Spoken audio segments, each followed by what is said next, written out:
Giving you insight into the arts and entertainment industry. I am your host, Canary T Robot, and today we are joined by podcaster and my boyfriend, David King. Aw, thank you for having me on the inaugural episode, right? Yes! This is pretty cool.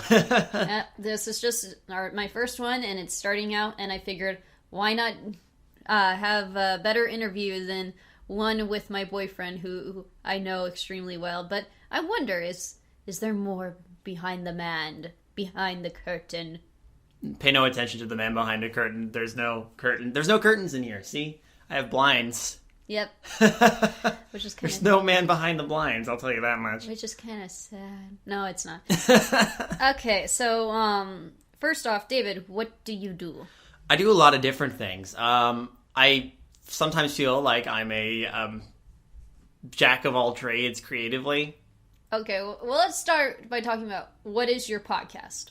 Well, I guess the main thing I can say right now is I run the Midnight Marinara podcast. It is a series of monthly audio dramas and radio plays that are based off internet horror fiction, or creepypasta, as they're often known. I have been known to delve into more classic literature, public domain stories and things like that, because, public domain, pretty good. But creepypasta was the heart and soul of the channel initially, and that's what I do. I get people together, we record these radio plays, and I release them to the public twice a month. Or used to be twice a month. It's dropped down to once a month now? Yeah, I had to drop down to once a month. My life just got too busy. And we can get to that. Yeah, that's going to be definitely a question for later. I feel like I rambled a little bit there. That's fine. All right. Well, let's see. I also write for the Pick Your Path podcast on the Benview Network, which is the site that hosts Midnight Marinara. And with that one, it's a Choose Your Own Adventure podcast, where in the style of the Choose Your Own Adventure books, you can jump to different chapters in the podcast to have the story go the way you want it to go. Nice. Those are the two primary things I do, is Midnight Marinara and Pick Your Path. And then also you contribute to Random Encounters as well. That is true. I have done a lot of work with Random Encounters Entertainment. I've done a lot of, acting and voiceover stuff with them. A couple bits of camera work. I have also done my own camera stuff, but that was a long time ago. Like my own YouTube stuff, but that was a long time ago. That's not my main focus. I am a writer by trade, and that's mostly what I do in most of my creative endeavors. Yeah, let's actually, I wanted to start with that. How'd you become interested in this stuff? Like, what made you want to go into podcasting? Well, when I was growing up, we used to take long car trips to visit my dad's place in the mountains, and that was a 2-hour drive. And usually when we'd go, we would be leaving around the time of night that KNX 1070 News Radio would be playing their KNX Drama Hour. And they would play a lot of the old radio serials from like the 40s and 50s. So I would hear a lot of older radio plays, things like Suspense, The Whistler, Tales of the Texas Ranger, The Lone Ranger, Dragnet. All these old radio dramas that were so much fun to listen to, and how it was great how stories could be told just with sound. For some reason, it always fascinated me. Coming from a very musically inclined family, too, having two musicians for parents. Oh, wow. I have a bit of an ear for music, or at least I think I do. So I've always been really into the way sound works in storytelling. So, the other thing I really enjoyed growing up were those old, haunted house sound effect tapes, I actually had those as well. Those yeah. They partly scared me, and yet I found them fascinating. It's kind of fun when you can listen to that. And it would be weird because I was the kind of kid who would listen to those sort of tapes any day of the year that I felt like it, not just on Halloween. and it probably weirded people out around me, but I don't care. There was also I was also the kind of kid who would listen to like ride soundtracks from like Disneyland and stuff with all the audio mixes and stuff. I don't know. I've always been really interested in the way sound is designed and engineered. It's not my main hobby. Well, I mean, it's become my main creative endeavor, but it's not something I actively trained in. It's just something that kind of came to me. Well, that's good to know. Actually, how'd you get your start with podcasting? I mean, obviously that's how you got interested in it, but I mean, how did you start up a podcast? Can you give us a story for that? Right. Well, I mean, it was around the time that I was looking around the internet, trying to find a thing. I was feeling sort of creatively stagnating. Like, I was writing novels and I was writing screenplays and short stories, and that's all good. I don't want to put down that because that's a fun thing in itself. So you were okay. If you let me backtrack. You were a writer to begin with. Yes, I was a writer. I'm mostly a writer to begin with. Like I said, writing is my main thing. And I mean, what have you written so far? Why don't we go through the resume of David King or the backstory of David King? Well, I gave that bit, but I've written a few things. Nothing super paramount. Like in terms of things people can read publicly. I had one short story published in a short story collection called Live Life or Live Life. Sometimes I wonder how that's pronounced. The Daydreamers Journal, which was put out by the Stout Optimist Society of the University of Wisconsin. And that's cool. Yeah, and what it was a collection of independent stories by different authors. It set a couple different Guinness World Records. And one of my short stories ended up in that collection. All the proceeds from that book went to charity. So Aww. I didn't see a dime, but neither did the people who made the book, because all that money went to charity. That's so sweet. The cancer research. Aww. Yeah. And then, of course, you got 2 popular creepypastas. That's true. I did write the Grad Night in the Haunted Mansion story, along with The Man with the Cane. There's another story I wrote called Fangs that's floating around out there. It's a Halloween story. I actually have yet to read that one. Next goal. That is a next goal of mine. There you go. There is a couple of, and then on DeviantArt. I didn't want to mention DeviantArt, but it's there. Because here's the thing. DeviantArt's a good place to store your fiction. I didn't think it was a place where people would go to actively read your fiction. I've had 2 or 3 daily deviations, though, with my short fiction. Really? Yeah, one of them being the story that eventually got published in the Daydreamers Journal. And there's 2 other ones I wrote that also got that.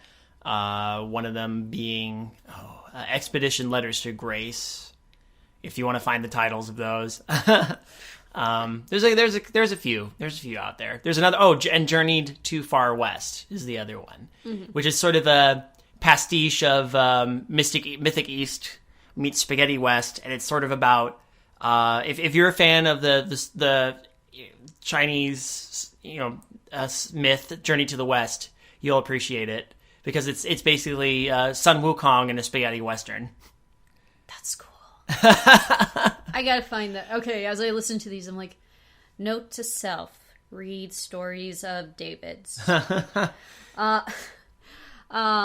So with my writing resume out of the way. Yeah, with your writing resume out of the way, and the fact you started writing, what then made you decide to go to podcasting? Well, podcasting is really interesting to me because 2 things mainly inspired me for that. One was the old radio serials I mentioned. Of course. I should say 3 things, because 1 was the old radio serials. 2 was the fact that around the time that I really started getting into podcasts, my sort of introduction to that was through Welcome to Night Vale. And Night Vale was doing something really incredible at the time, and still is, in that it was telling a cohesive story month to month, twice a month actually, where you would get the updates from this town. I thought, this is great. This is a new medium for storytelling, and this is really exciting to me. It just fired my synapses on that. The other thing that inspired me to do, in particular, Midnight Marinara, was the fact that if you go to YouTube and you look around, you'll find a lot of people who do creepypasta reads.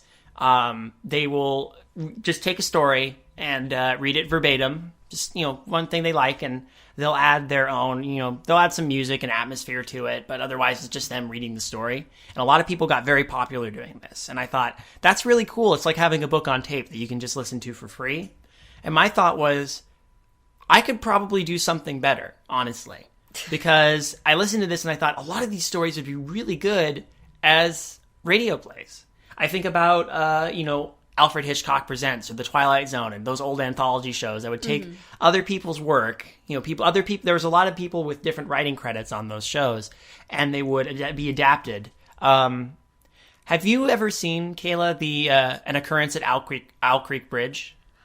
You keep telling me about this. No, I have not. Oh, well. The reason I mentioned that is that's actually one that I thought of because it was actually, I think, you said it was a Rod Sterling written story. No, actually, it was produced. It was Ambrose Bierce wrote the original story, the original story it was based off of, and then I think it was a short film. I think it was a French short film. I could be wrong about this, but it was taken from that, and Rod Sterling was such a fan of this particular short film that he wanted to include it in the Twilight Zone.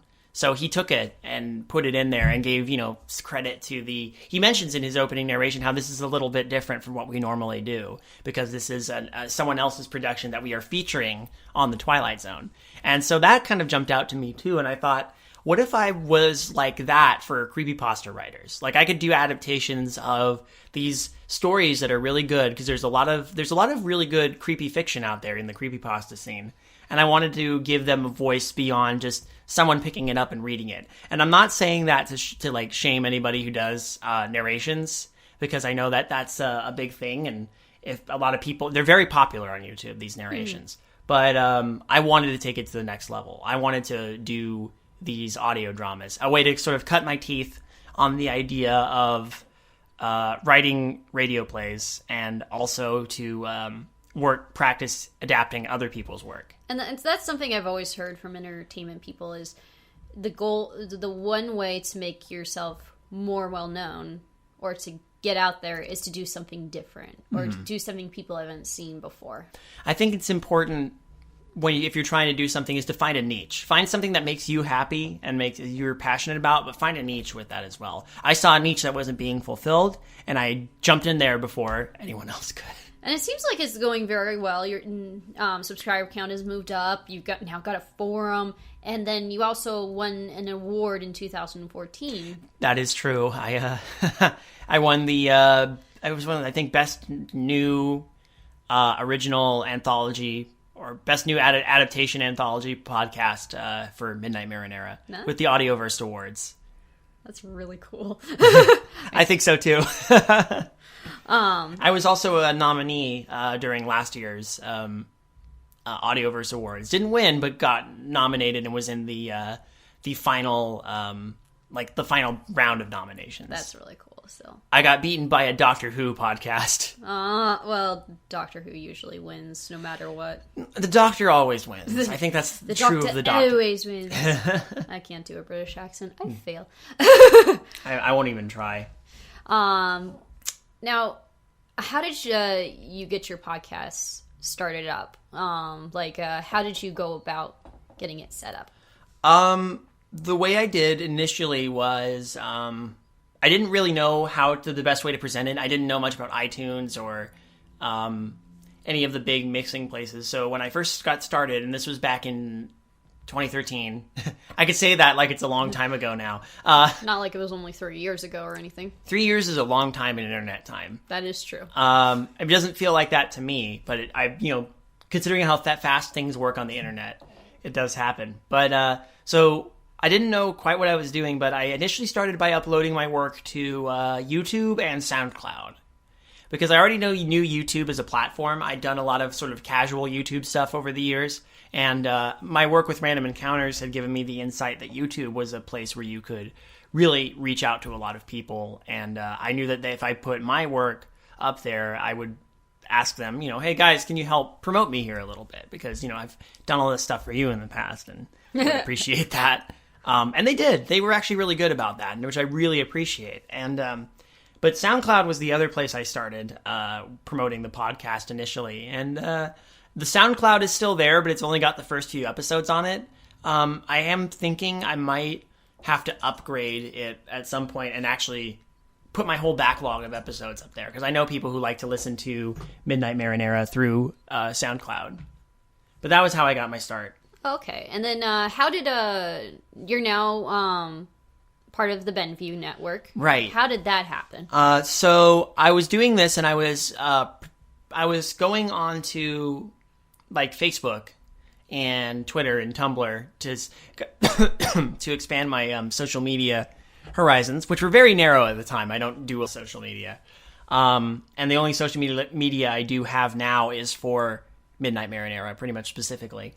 But around the time that I was just sharing it with friends, Andrew Lindy, who I knew from college, came on and said, "Hey, I don't know much about SoundCloud, but we are actively looking for more podcasts to bring to our network, and we know that you're doing this thing, so we were wondering if you would be willing to let us host your work." And I said, "That would be fantastic." So we worked it out, and then they started hosting the podcast, and I guess the rest, they say, is history, because after that, it sort of actually started taking off a lot more. I think it had more of a listener base because there were people gravitating to it from the other podcasts that were established on the Benview Network. And I want to say, like, Benview Network has a lot of really good podcasts. I listen to a lot of their work myself, and not just because of the fact that I'm affiliated with them. I was listening to stuff on Benview before that. Now, has being on Benview helped your podcast at all, or immensely, I'd say. Like, how so? I think it helped to have a really steady platform to upload them on.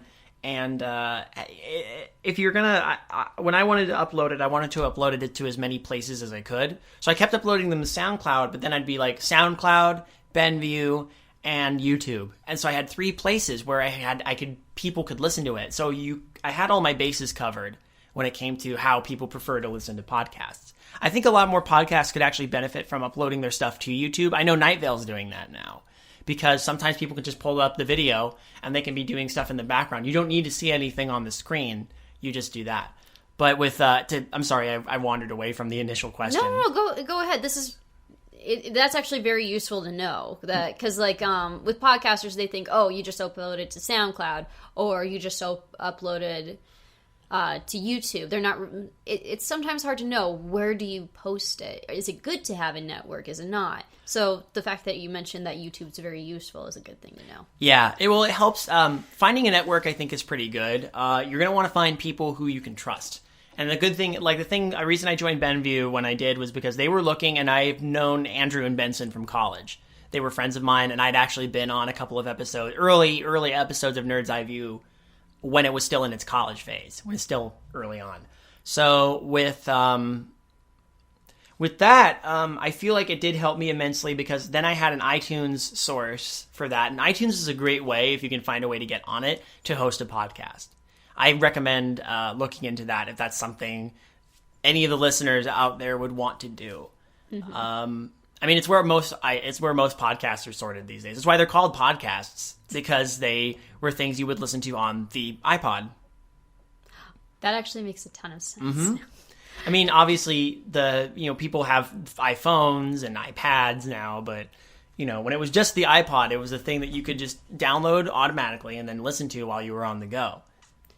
Now, how would you say is the daily process, or not even daily process? What is the process you do in creating a Midnight Marinara? The first step in the process is digging through the immense amounts of creepypasta out there and finding one that really speaks to me, one that I think could be easily adapted to a format where there is no visuals and all the story has to be told through sound. Usually dialogue-heavy stories help in that degree. Then my next step in the process is with a lot of creepypasta, the author is generally anonymous. If the original author is easy to track down, or is tracked downable, I will do that and then ask if I can adapt their work. So far, I've never been turned down, which is actually pretty cool. I usually present it in the way that I say, this is something I would like to do. Here's the reasons I might have to make changes, but I'd be happy to run any scripts by you beforehand. And usually I get the okay. So the next step beyond that is actually writing the script. the script for the radio play, sort of figuring out what goes where and how to make it work best in that format. And then I start casting. Usually scripting and casting kind of happen around the same time. I'll put out a call for people who I know who either I want to help promote as voiceover, or people who are friends of mine who are already voiceover people who I would just love to have on the show. And after that, once I get all my voices in, I start getting into the editing process. And that's where I start having the most fun with it. And how did you know, just to interrupt for a quick second, then I can go back. You've had a great amount of cast on this show, not just random encounters, but also some great voice actors like Sarah Williams, Kira Buckland, Xander Mobus, Darren DePaul, Dino Andrade. How did you connect with these people? How do you find these people? A lot of it comes from the fact that of being in, and I hate to say this because it sounds like such a fluke, but it is being in the right place at the right time in a lot of ways, and being open to the possibility of like socializing with people and making friends and kind of jumping at opportunities that come my way. More specifically, I hit the con circuit a lot. I think that's one thing that's really good. Hit the con circuit a lot. Hitting that worked out really well for me. I love going to cons, and I love interacting with people at cons, other creatives. And with a lot of these people, a lot like we would meet and bond over a shared fandom. With Dino, for example, we are both huge fans of Disneyland's Haunted Mansion, and he happened to recognize a cosplay I was wearing at the time. My go-to obscure cosplay is the caretaker from the ride, and it's easy. I just threw it together from stuff out of a thrift store. He recognized it. We got to chatting, and then he takes me over to his booth, and I didn't even know who he was, and I look up and I go, "Oh, you voiced the Scarecrow in Arkham Asylum. You're my favorite Batman villain. Did you know that?" And then we hit it off, and now I would meet him at cons, and we would chat, and we became friends. And it's the thing. I think when you go to a con and you're being your truest self, really, like you're expressing your fandom, that's usually a good way to make friends. And the other thing too is a lot of these people I just befriended because of shared interests, not because I was actively trying to find them and recruit them to a project. With like people like Dino, Darren, some of the people you mentioned, I met them through social events, and it was just random. Kira I met because she was invited to mutual parties of a friend of mine, and we met and we would just hit it off and start chatting and stuff like that. With some other people, it was through my work with Random Encounters. I would meet them. Cool. Yeah, I would meet them through Random Encounters, and then Random Encounters would be like, "Hey, we can be sort of like the go-between if you want to get some of these people on your show." This was how I kind of got to work with Sarah, because Sarah Williams, who is a voiceover for video games, and she does a lot of dub work as well. I would go into her credits, but she has a lot, and they're pretty great. Yeah. But Sarah, like, they actually gave me her contact information. They suggested her to me, and I said, that would be really great. And so we got to chatting through email, and then I asked her if she wanted to be a part in an episode. And it's so funny, because later I met her in person around the same time that I met Xander Mobus in person. And that was on the Five Nights at Freddy's musical shoot. And we were all doing the voices and the puppeteering during that, and for our respective puppets, and that was a good experience. And after that, like, I hit it, like, again, we chatted, and I asked Xander, after establishing some rapport, if he wanted to be a part on Midnight Marinara, and lo and behold, there he was. So basically just being yourself, or being friendly, really offered you the opportunity to work with all these people. Exactly. I think if I was going to give any advice, it would be if you want to collaborate with people, it's more of a matter of sort of coming at them with the opportunity, or not coming at. that sounds really like I'm gonna come at you, roar. Hey, you're cool, be on my thing is not usually the best way to recruit, is to recruit people to a project if you want them to be on a thing. I would honestly say look to the people you know first. Look to the people you know and are friends with. I guess that's the point of it. Is I befriended all of these people mostly before I even asked them to be in anything. And, you know, it's one thing to shoot for other, like, popular YouTubers. Like, you know, it's one thing to go, hey, I like what you do. Check out my channel. But, which is, you know, people want to collaborate with people who are their friends. People want to collaborate with people whose work they respect. And honestly, if you want to engage in a project yourself, my best bit of advice is go to the people you know who already have talent, the people who are already your friends and who you trust that have talent, because they could use what you do as a platform for that. Oh, that's my philosophy when coming into it, because one of the things I wanted to do with Midnight Marinara was really showcase the work of my friends and my and people who are creative that I know personally who need a voice and need some spotlight, you know. Now, now back to the question about how your day works. So you cast the actors, and then I start editing. And then the editing process? The editing process is actually, weirdly enough, the shortest process, but it's also the most grueling process. I usually dedicate a good amount of time in really short bursts, and generally too close to the end for comfort of the deadline for getting these done. Part of the reason I know you mentioned, like, you know, you said twice a month, but now it's monthly, is because trying to do that whole process I mentioned earlier, twice a month was starting to kill me. Night Vale can do it because generally they have 2 writers, 1 dedicated voice actor, and already a dedicated set of music. I have an ever-changing cast. And that becomes tricky. It becomes very tricky. You've told me this before. Working, the toughest part is trying to get actors to record. I believe. I've had to become very picky about who I can get. I mean, people can have all the talent in the world, and that's great, and I would love to have them on my show. But if their recording quality is bad, I can't use them. If there's a lot of room echo and reverb, if there's no pop filter on the mic and you're hitting lots of and if it just doesn't sound to the quality I need, I can't use it. I want to showcase talent, but I also want to be able to utilize utilize good acoustics. So that's also part of the tricky part, is contacting people who I know would be good and then going, okay, if you've never done this before, send me a test recording and let's see how it sounds. And I learned early on that some people who I cast maybe didn't always have the best sound recording. I strive for a bigger quality now. So Midnight Marinara has been a learning curve in that regard too. No, I know you also have another segment called Undercooked Analysis, and you've said that's an easier one. Yeah, with Undercooked Analysis, honestly, I throw all of the heavy editing stuff out the window. My point with Undercooked Analysis is to have no script, no plan, and no filters. So with that one, we're sort of pulling an MST3K on creepypasta stories. Me and some other people sit down.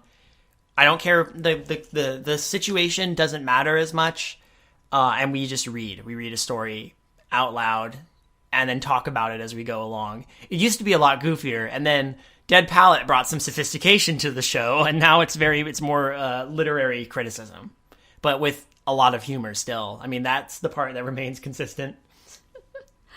And then, what about Pick Your Podcast? How is that different from recording Midnight Marinara? Pick Your Path is very different because writing a choose your own adventure story is interesting. You have to be able to take into account every branch that exists. So I use a program called Twine that allows me to go through the story and sort of create those different branches, and you can then jump between them. So the process with that is just I write the kind of choose your own adventure story I would want to read, and then I pass the work off to Benson and Andrew. Benson does the principal editing for that one, and then usually after that's been done, the story gets given to our narrator, the impeccable Matt Hawley, and he will he will read the whole thing, and then it goes back to Matt, and Matt will then chop it up into the different chapters and put the chapter marks on them, so that way if you're using an enhanced podcast, you can then jump to each individual section of the story as you're listening. You can just pull it up and go, I want to go to chapter number this, and you tap that, and then you go to that part of the story. That's really cool. I think it's pretty innovative. I don't have an iPhone, so I'm a little bit old-fashioned when it comes to my own phone. But it sounds good. I would, when I do get one, because I'm probably going to have to at some point, I'm going to enjoy finally playing all the Pick Your Path episodes that I've written, and then also Benson and Andrew have written, and actually playing them. And then just going, it's like, I can actually pick chapters now. Mm-hmm. For those who don't have, we actually have an option for people who don't have that. We have a just pure flow through, which is the preferred path through the story, where you can listen to it as just a straight read through. But it takes away the option of you being able to pick where you go. Now, I know with a podcast, some technology is needed. You mentioned you use Twine for the writing process. For the writing process for Pick Your Path. What other technology do you use? For which? For Pick Your Path or Midnight Marinara? We'll go with Midnight Marinara because I know the editing and everything goes with Matt Benson. So right. So I can't speak for Benson myself, but for me, and I admit, this just goes to show that it can be done even on a shoestring budget. I just use Audacity to record from my own parts, and then to edit, I just use a movie editing program. Instead of using any visuals, I just use all of the tracks to put all of the movie files in, or all the audio files in. I then move everything around and have it all go through, and it usually works out okay. Export it as a solid MP3, add some general images later if I want to put it on YouTube. And what kind of microphone do you use for recording? I know some people will give me flack for this, but right now, for me personally, the Blue Yeti tends to work well. If you're just starting out and want to do voiceover or even just like podcast recording, Yeti is actually pretty good. It's cheap. It does a lot for what you can do with it. They don't always work in the most amazing way. I've had really good luck with my own Yeti. But I know that if you're just starting out, the Yeti is a good way to do it. Okay, that's good to know. I still use it, but again, I keep mine in really good condition. I'm very careful with it. Now, as your podcast begins to grow, what are you looking forward to, or what are your goals for your podcasts? Well, I want to make sure that I keep doing what I'm doing now, and that is expanding my ability to record and giving more quality, like better quality recordings. One thing I'm actually more interested in right now is collaborating with other creepypasta creator people. Recently, I've been talking to people like Slime Beast and Nick Nocturne of Nightmind, and we've been sort of talking about the different projects we can be working on that are other fun podcasty sort of things. We're working on a project right now that I can't talk too much about, but it's something fun that we have in the pipeline. Sort of a kind of an ARG kind of thing. Aw, that sounds really cool. It should be fun. I'm looking forward to it. We've sort of been working on that. For Midnight Marinara itself, though, my goal is to get to a point where I can be doing it more often, and so I can really invest more quality into it. I definitely want to get more, like, better recording equipment at some point beyond my poor little Yeti, which has served its purpose well, but I would like to get a really good dedicated recording space. I would like to get a mic that can serve me. I want to have a space that I could actually invite people to and be like, here, now you can record in an environment where you're going to sound your best, you know? That's something that's my next goal. My more immediate goal right now then is to actually have that space. Now, for someone who wants to begin a podcast, now I know this is not your full-time job. No. So, do you recommend people to start to work if they want to start a creative project, or what is your advice about that? It depends on how much you want to throw in right away. I didn't quit my day job to do Midnight Marinara. I'm not making a ton of money off Midnight Marinara.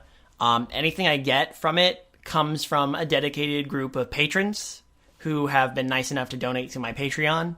And that's not enough to get by, clearly. So if you want to do this, something like a podcast full-time, creatively, you're going to want to make sure you have all of your business channels set up first. I'm probably not the best person to talk to, unfortunately, about how to, what to do when it comes to making money or getting a ton of, making money from a podcast. But what I recommend is that if your job is flexible enough, when you have the time to record, just record. Do what you need to do, and find some dedicated time dedicate some time every week, at the least, to doing the podcast you want to do, whether it comes to editing or the recording and the editing, or however you want to do it. Like I said, I'm lucky enough that my own full-time job is has flexible enough hours that I can then come back and feel like I still have the energy and the time to work on episodes. And again, if this is something you want to pursue creatively as a means for income, then start out just doing it because you want to do it for fun. That's the main thing. And then don't quit your day job. Find something that makes you happy. This is something that makes you happy, then that's good. But don't quit your day job. Not until, hopefully, and again, this is very tricky, you can get to a place where you can start getting some popularity or generating some revenue with your podcast. And now, what kind of skills would you suggest someone should have if they want to start a podcast? Good speaking skills, very important. Being able to project is also very important. I'm one of those people who recommends that everybody, at some point, take a speech class. Because public speaking is, I know, a thing that weirds people out. And it's, anybody can just dive into it casually, but you want to make sure that you speak clearly. You know what I mean? Absolutely. You want to be able to be this and not to be like, hey everybody, welcome to the Businesscast. You don't want to sound like droopy when you're recording, You want to speak clearly. And you want to,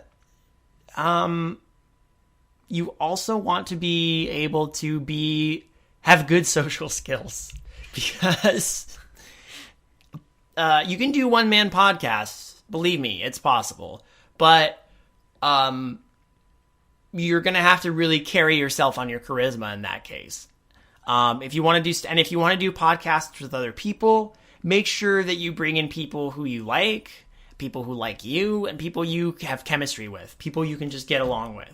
Because when you're having fun with a podcast and when your guests are having fun with a podcast, your audience is going to hear that, and your audience is going to recognize that, and that's where the fun is going to come from. The reason I often cite Game Grumps, I know they're not necessarily a podcast, they're a Let's Play channel, for those who don't know, but it's just two guys who sit around playing video games and talking to each other while they do that. And what people like is not so much that they're playing video games, or even playing video games particularly well. It's the banter between them.